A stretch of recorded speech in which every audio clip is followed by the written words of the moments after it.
To ensure that you follow the NHS Information Governance Guidelines, you must make sure that all of your staff are appropriately trained on information governance. When you're putting together information governance training material, which you can absolutely do in-house, there's a number of things that you must make sure you include to ensure that your training material and your staff's knowledge complies with the requirements of the NHS Connecting for Health Information Governance Toolkit. Here's a list of some of the things you must ensure are included within your training material.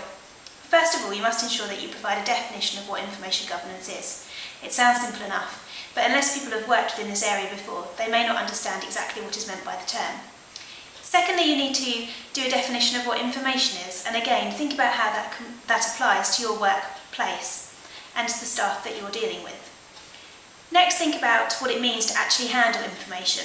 For example, the need to handle it securely, the need to obtain it fairly, to record it accurately, to use it ethically, and importantly, to make sure that it's shared appropriately.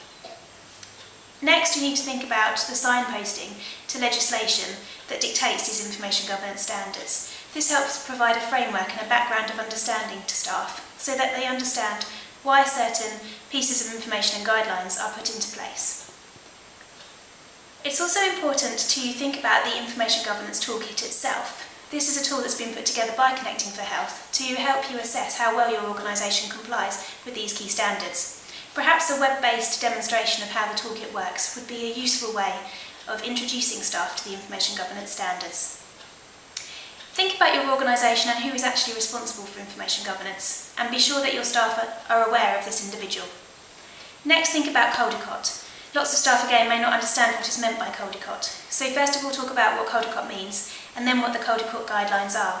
Similarly, it's important to think about records management. Again, do staff know what the NHS guidelines are on records management? Do they understand what would make a good records management system? If not, here is the opportunity to share that information. And finally, it's a good idea to use some scenario work within your information governance training. Look at how information could be kept secure and what staff should do in different situations.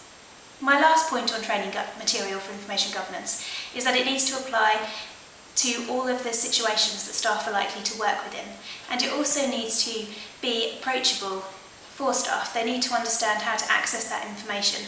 Some staff may learn best by looking just at written material, others may need some visual stimulation. Think about these things before putting together your information governance material.